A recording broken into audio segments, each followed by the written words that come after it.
Magandang araw sa lahat.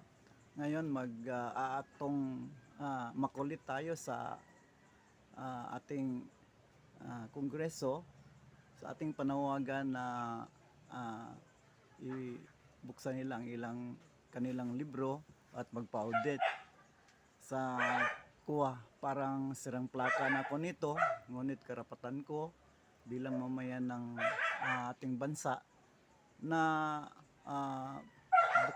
pabuksan yung kanilang libro kung paano nila ginastos ang pera natin. Ito ay panawagan sa kanila at matagal ko na itong sinabi dito sa aking vlog. At kasunod na din ito sa panawagan ni Pangulong Duterte sa kanyang speak up panawagan na para buksan ang libro ng Kongreso at ipaalam sa ating taong bayan kung saan nila ginastos ang ating pera. Kasi sa nasabi ko na, nahihirapan na tayo, mahal masyado ang bilihin.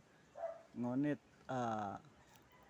nagbubuwis tayo para sa ikagaganda ng ating bansa, sa ating dismay. Wala mang naging maganda sa ating bansa ngayon. Mas lalo tayong naghihirap.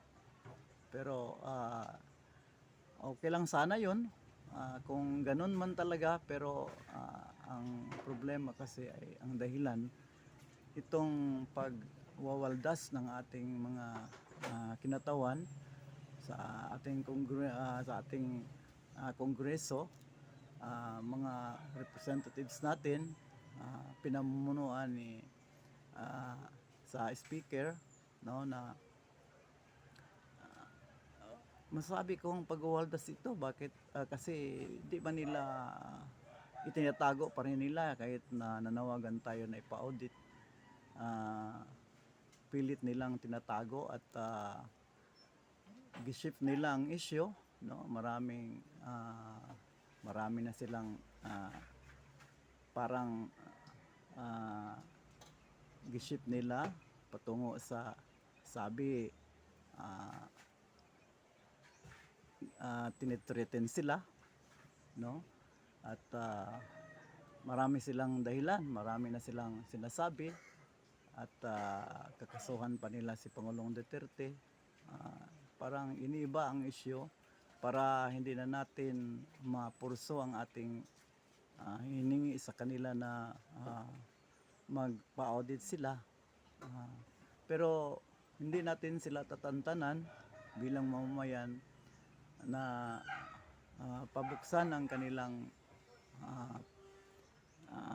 record sa paggastos, kung saan pumunta ang pera natin, at ipaalam sa ating mamayan.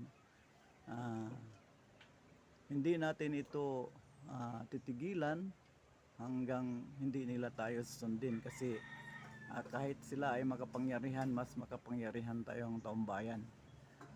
Ipakita nila sa atin kung paano nila ginastos, saan nila ginastos at magkano ang ginastos nila sa ating pera galing sa ating buwis. Kaya mga kaibigan, pasensya na po sa inyo kung palagi niyo akong marinig na ganito. Kasi dapat ganito sana tayo. Makialam tayo para hindi mamihasa ang ating